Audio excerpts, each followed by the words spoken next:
how the Tampa Bay Buccaneers defeated the Minnesota Vikings, no matter what Vikings fans might say, and despite what some predicted ahead of Sunday.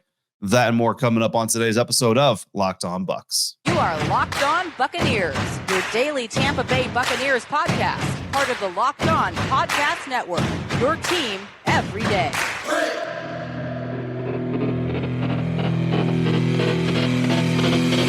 What's up, Bucs Nation, and welcome to this Tuesday episode of Locked On Bucs, your daily podcast covering the Tampa Bay Buccaneers, part of the Locked On Podcast Network, your team every day. And thanks so much for making Locked On Bucs your first listen of the day every day. Don't forget that you can subscribe for free on YouTube or wherever you get your podcast, and you can follow me, your host, on Twitter at DHarrison82, David Harrison, credential member of the media covering your Tampa Bay Buccaneers for BucsGameDay.com, a part of Sports Illustrated's Fan Nation. Locked On Bucs here with you every Monday through Friday, especially following game days on the Tampa Bay Buccaneers Week 1 win over the Minnesota Vikings. Everydayers, you're always there as well, and we greatly appreciate your continued support for the show. Today's episode of Locked On Bucs brought to you by Prize Picks, the easiest and most exciting way to play daily fantasy sports. Go to prizepicks.com/LockedOnNFL and use the code LockedOnNFL, all lowercase, and you'll get a first deposit match up to $100. On today's episode of Locked On Bucs, we're going to talk about Todd Bowles and what he's talking about, and we're going to stash and trash a couple items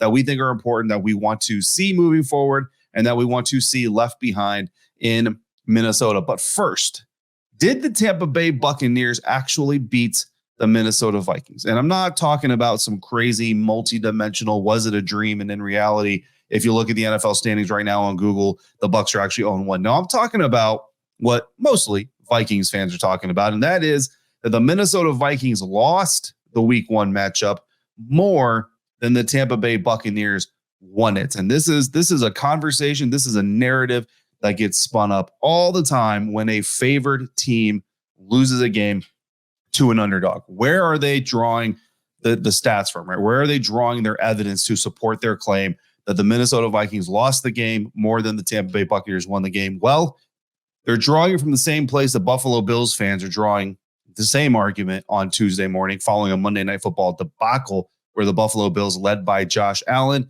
fell to the New York Jets, led by Zach Wilson. And that is quarterback turnovers. That's what the Bills Mafia is going to be leaning on this morning. That's what the Vikings, whatever they call themselves, are going to be leaning on all week long until they maybe get a win in Week 2. Why are they saying that? Well, they're saying that because Kirk Cousins threw for 344 yards against the Tampa Bay Buccaneers defense on Sunday in Week 1 while completing 33 of 44 passes, only 11 incompletions all game long. But he also threw an interception and fumbled the ball twice, losing both of those fumbles.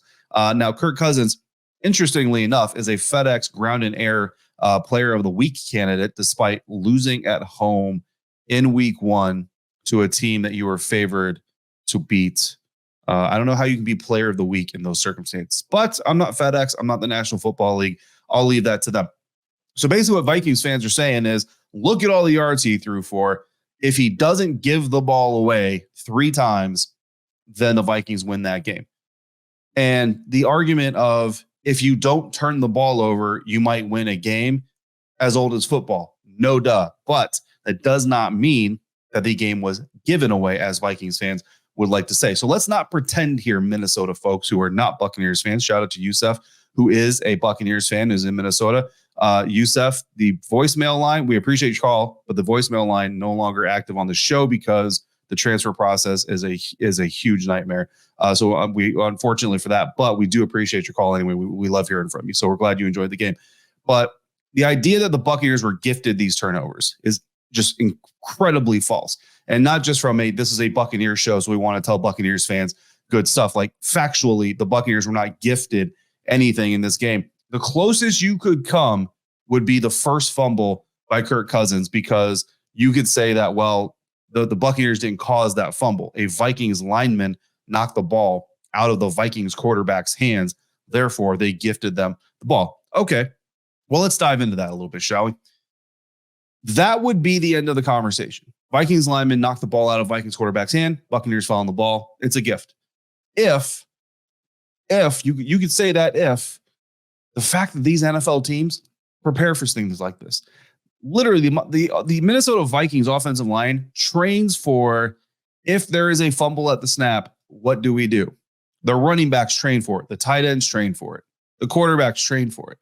So does the Buccaneers defensive line. When this happened in the game, here's what happened. After both teams have practiced for these exact scenarios, when the ball comes out of Cousins' hands, Cousins and Buccaneers defensive lineman Mike Green, who just happened to be directly in front of Kirk Cousins as this play was unfolding because that's his pass rush lane, are the only two players that react to this ball initially. As the ball is coming out of Kirk Cousins' hands, they're the only two guys on the field that, boom, know that it's happening in real time. I assume fumble was yelled, right? But soon after that fumble call, Green is then joined to try to find the ball by Buccaneers linebacker Devin White, defensive back Christian Nizian, and outside linebacker Joe Tryon-Shoyinka, who ends up coming up with the ball and getting the recovery. Cousins, meanwhile, is joined by Minnesota Vikings running back Alexander Madison, who is 5 yards away when the ball is bouncing around on the ground. And actually, he spots the ball, tries to make a beeline for it, and ends up getting blocked away from the ball by the same guard that knocked the ball out, who is now moving away from the play because he was cleared out by Devin White in his pursuit of getting the football. Another Vikings lineman kind of looks at the ball, like he looks down and says, "Oh, look, football." And then he looks back up and says, "Let me block Devin White instead of going for the ball." I promise you that is not how the Minnesota Vikings train. The fumble drill at the line of scrimmage, they don't train like Cam Newton does. They train like football players do. So let's recap here. Minnesota Vikings guard knocks the ball loose. Kirk Cousins looks at it, kind of looks at it like he's going to go for it. Doesn't really ever fully commit to going for it. Instead, he kind of just stands behind a bunch of big guys, bouncing around like he's going to do something. But he ends up doing his best impression of former Atlanta Braves third baseman Chris Johnson, pretending that he wants to fight Jose Fernandez after he hits his first career home run. If you don't know what I'm talking about, look it up. It's pretty funny, and you'll see what I mean. And shout out to me for a baseball reference. That's right, James. Eat your heart out. The one lineman gets completely turned away. Okay, that's a football play, but he gets blown out of the play, so you lose.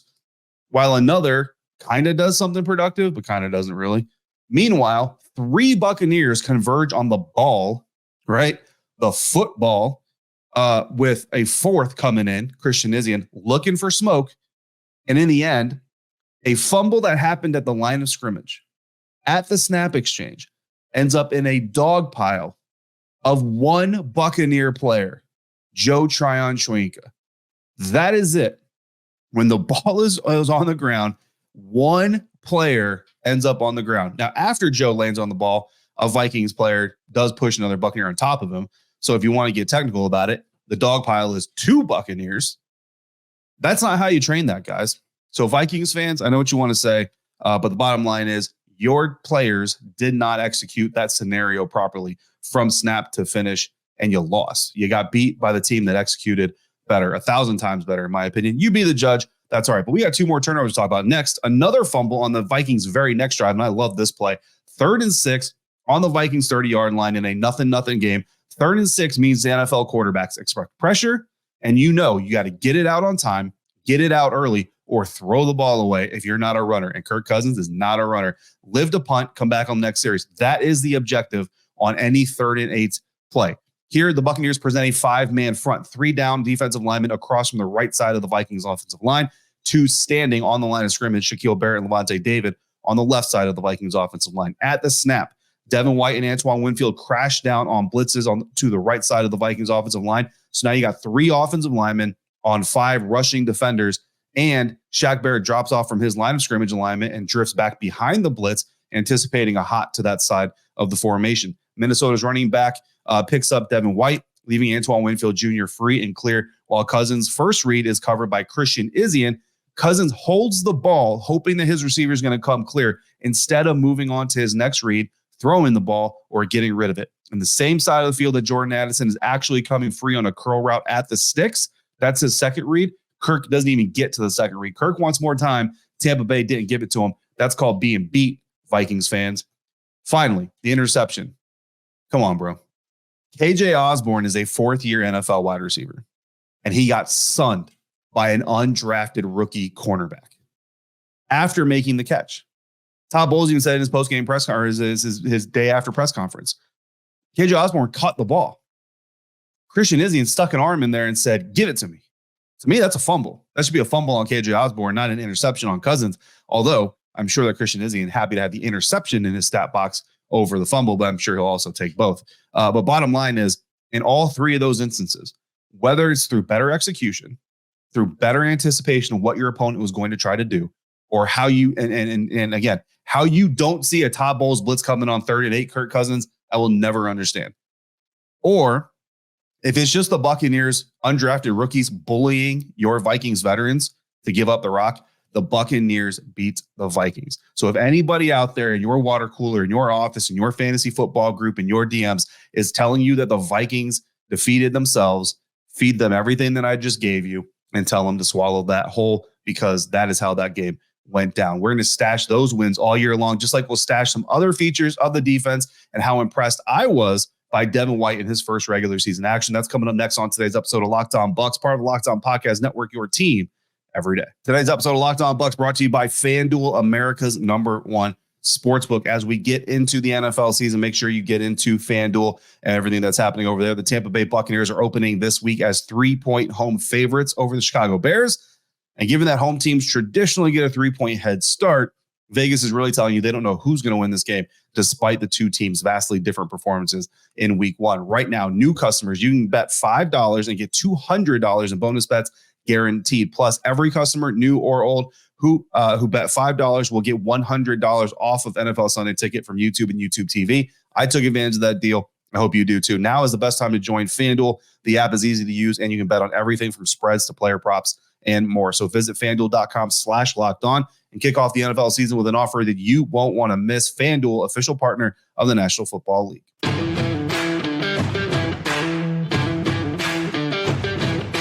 Thanks again, Bucs Nation, for making Locked On Bucs first listen or view of the day. Every day, make sure you come back tomorrow. James will be back along with Evan Klosky, WTSP 10 Tampa Bay. I am David Harrison here with you solo today. We've got some schedule discussions happening here for Locked On Bucs early in the season, some exciting stuff that hopefully will end up providing more content for you, Bucs fans. More on that to come as we get through the week. You might be a little bit surprised this Thursday coming up, so make sure you come back for that as well. Time for Stash It and Trash It, our weekly post-game segment where James and I stash something we saw in the Bucs game for use again next week, and we trash something that we want no parts of moving forward. I'm going to start with myself because I'm selfish and I'm greedy. My stash, fast defense. Todd Bowles talked about this again in his day after press conference as well, that we will hear a little bit from today.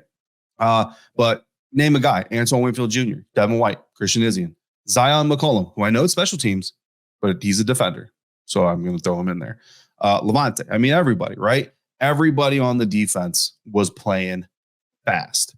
And when you're playing fast, even in your deficiencies, as long as you're playing fast, coaches can help you. So Christian Izien, had a great game, I think, for an undrafted rookie free agent, his first NFL game. Did he have a perfect game? No, absolutely not. The touchdown, Jordan Addison, blown coverage. It's going to happen. But the good news is it happened playing fast. I know this sounds weird, right?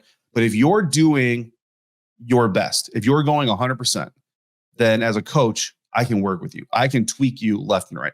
But here's the problem if you're not playing 100%. Because if you're not playing 100%, what's probably happening is you're thinking and you're overthinking. I can't control your brain, right? What I can control is what you're supposed to be thinking. So if you're thinking what I want you to think, but you thought the wrong thing, that's easy. That's a simple click to the left or the right. Hey, bro, you thought A, I want you to think B. Click. Now, next time, think B. Go. But if you're sitting there going, is it A? Is it B? Is it D? Is it C? Is it F? Bro, that's too much for me to untangle. You know what I'm saying? So the fact that this Buccaneers defense, even in some of the mistakes that happened, even in giving up 300 plus passing yards to Kirk Cousins, they were doing it fast. And for a defensive coordinator, defensive coaching staff, you can work with that. Devin White, meanwhile, leads the team with 12 tackles. Devin White played with his hair on fire. I absolutely loved it. And there were questions, right? Is Devin White going to come in here looking like Get Live 45? Or is Devin White going to come in here looking like Goodbye 45? And he came in looking like the Devin White that everybody wants to see, that everybody wants to see get paid. Like if Devin White in Minnesota is the Devin White we see all season long, I'm confident that media, fans, team alike, everybody's going to say, give this man a new contract. Now, how much of a new contract? That's going to be the sticking point, but everybody's going to at least want to see him come back. But coming into this game, you guys know, we see it in our YouTube comments, we see it on Twitter, we see it in our email inbox. There are a lot of people who are done with Devin, but I think this game will start to win the hearts and minds back for Devin White if this is what we see all season long. Again, led the team with 12 tackles, both Devin White, Lavonte David, double-digit tackles. And, of course, Lavonte needs to earn no love back. I was really happy to see him come back in the game after he got demolished by Vita Vea on accident, obviously. I'm sure Vita felt really bad for that too, but happy to see him come back in the game and that he's okay. Also, Antoine Winfield Jr., my guy, I predicted him for a lot of stuff this preseason, making me look smart. Antoine Winfield Jr. everywhere. If this is the Antoine Winfield Jr. we get, first of all, he's going to set some records because he did a lot. But second of all, my prediction of him, defensive player of the year, all pro caliber safety, one of the best safeties in the NFL, absolutely going to come true. So really happy for Antoine Winfield Jr. Not only doing it week 1 for his team, but doing it in Minnesota, where his father played a huge chunk of his career and where Antoine basically called home, played football, college football in Minnesota, right? So really happy for Antoine Winfield Jr. Also really happy for Christian Izien, running around fast, coming up with a big interception. Again, should have been a fumble, but interception's fine. Did have some UDFA moments like we talked about, but let's not get it twisted. He came up really big for this team in a lot of moments. And I know that there were some people who were nervous about starting a UDFA in the slot there. Buccaneers defense had 6 tackles for losses and 2 sacks in the game. Oh, and Zion McCollum, the guy that I threw in there, came up with 2 really great special teams tackles. So really happy to see all of the defenders flying around. The thing I was not happy about on the defense is what I'm going to trash, and that is Kalijah Cansey's health issues. And look, this is not strategic. You can't blame anybody here for it. You don't blame Kalijah Cansey either. But here's what I'll say about this. If Kalijah Cansey is not healthy, and that's a relative term, then I would like to see the Buccaneers rest him. I know he's a rookie. He's your first round. You want to get him out there. He showed, you know what I mean? First game, didn't have much of a preseason, yet he's still making an impact early on in the game. But I want to see him longer than I do earlier, if that makes sense. Now, again, I'm not a doctor. I'm not in the training staff, right? So there are some injuries, like hamstring injuries. Sometimes you get to the point where it's as good as it's going to get. So you're either going to play or you're not going to play at all this season, but it's not getting any better until you have an off season to really rest it for months at a time without overstraining it. So if that's where we're at, that's where we're at. I just want to see Kalijah Cansey healthy, man, because I think this kid has a lot of talent and I would like to see him be able to put it on full display. So that's the only thing I'm going to trash is Kalijah Cansey's health issues. That doesn't mean that's the only thing that the Buccaneers went wrong with. I just really wanted to talk about that here on the episode. James sent me in his stash and trash. His trash, Robert Hainsey's shotgun snaps. Yeah, buddy. As long as they're unpredictable, let's stash Baker Mayfield's hands, right? Like Baker Mayfield had to save Robert Hainsey on a couple of snaps there. Look, hopefully that's going to get better. You know what I mean? This isn't Robert Hainsey's first time in the center rodeo. So maybe it was a fluke. Maybe it was a 1 game off. But, whatever it is, Robert Hainsey's got to get that fixed because you can't have bad snaps consistently affecting this offense moving forward. James's stash, running back usage and run plays. Turns out James is a closet Sun Devil fan. I welcome him into the Arizona State fan circle. Took their first loss of the season this last weekend to Oklahoma State. Kind of saw it coming, but it's okay. We still love them. The Bucs threw the ball 34 times, ran it 33 times officially. But it wasn't quite that balance of a play calling day from Dave Canales, as Baker was also sacked once, so that's a drop back, and he had some scramble rushes. So it was more of a 40 pass play to 28 run play calling split. So really not balanced, but that's okay. When you've got a quarterback, especially that can turn a pass call into a run play and do it well and effectively, that's not a bad thing necessarily, especially when he's talking trash to Minnesota Vikings defenders in the process. Rachaad White, meanwhile, 17 carries for 39 yards. Sean Tucker added 5 for 15 yards. Ultimately, the Buccaneers ran 33 times for 73 yards. That's a 2.2 yards per carry average, which is not great. But they did run for 5 first downs, 3 more than Minnesota did. And they did have 4 fourth quarter first downs coming after run plays. So that's what I would call effective running, not necessarily highlight running, right? And I mean, again, your fantasy team probably didn't benefit from Buccaneers running backs very much, but your favorite team did, absolutely. So that about wraps up what James and I thought about this game. And yes, I did pick the Vikings to win, so I'll pause so you can all boo me for just a few seconds.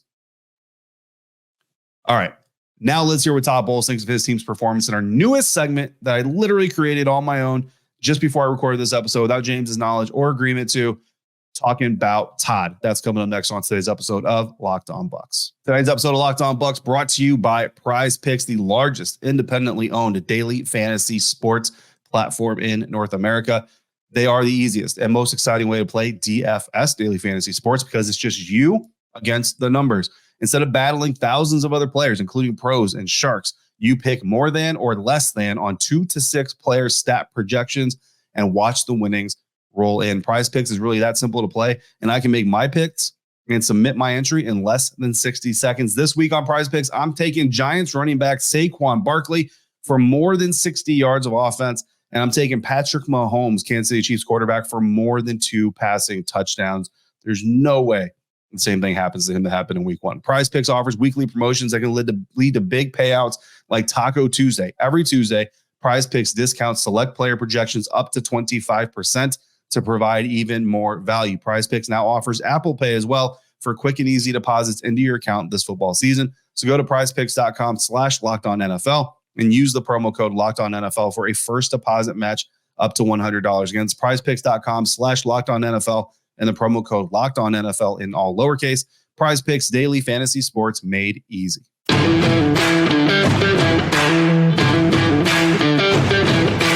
Wrapping up this episode of Locked On Bucs, and we're going to introduce a new segment that will or will not continue into the future. I don't know. We'll find out what James thinks of it after he listens to it or watches it. And it's called Talking About Todd.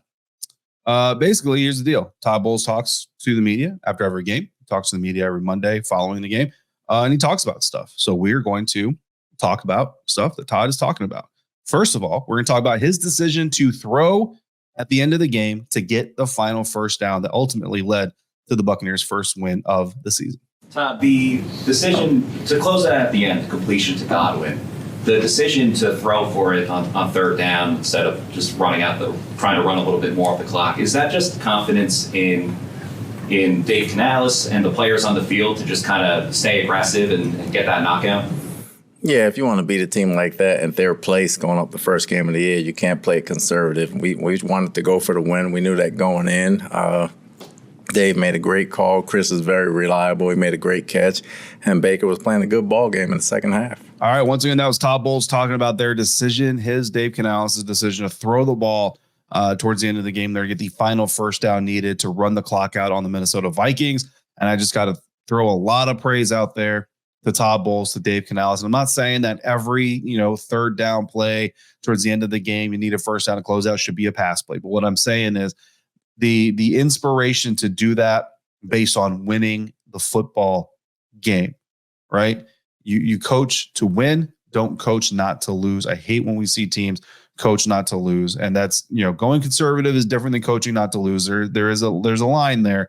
And the Tampa Bay Buccaneers showed on Sunday, they're absolutely in this thing coaching to win football games. So I absolutely want to praise that. I've also praised Devin White a good amount here on today's episode. Todd Bowles also did a little bit talking about Devin White and also linebacker Levante David. So let's hear from Todd again. Can you speak to the game Devin White had? It looked really good initially. When you go back and watch the tape, it might be even better in terms of being assignment sound, stepping out screens, and just tackling with strings. He played fast. I mean, him and Levante, and both of them played all over the field. If it wasn't one, it was the other one. They did a good job finding the hider and the bootlegs, and they did a good job cleaning up plays that the D-line set up for them. They did a good job flying around, period. And, both of them had double-digit tackles. Both of them were all over the place. I thought, they really showed their leadership. All right, once again, Tampa Bay Buccaneers head coach Todd Bowles talking about Devin White, talking about Levante David.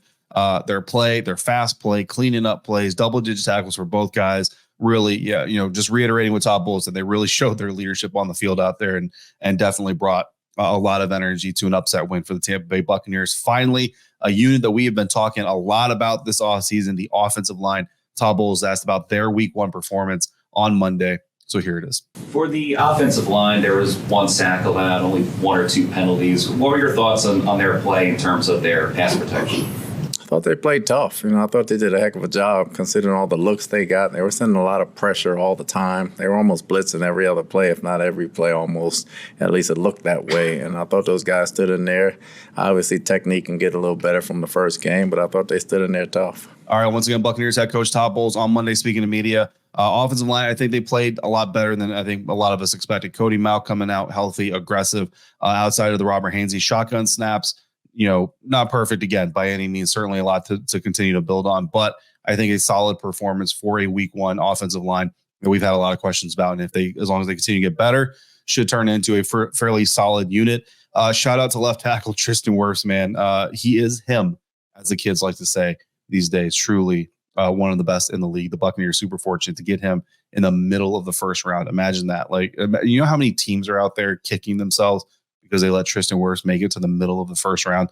That's absolutely insane. So that's going to wrap up today's episode, Bucs fans. Coming up tomorrow, WTSP Wednesday. Evan Klosky will be back with James Yarcho. So every dayers, make sure you come through for that episode like you do all of the other episodes. In the meantime, if you got questions or comments, leave them in the YouTube comments. Email them to lockedonbuckspodcast@gmail.com. Hit us up on Twitter. I'm at DHarrison82. James at JYarcho_Bucks. The show at Locked On Bucks. Thanks so much for making Locked On Bucks your first listen of the day. Every day, again, every dayers. Thank you for coming through and making us a consistent part of your routine, part of your day. And until we speak again, please be safe, be kind, fire the cannons. We'll see you next time for another episode of Locked On Bucks, part of the Locked On Podcast Network, your team every day.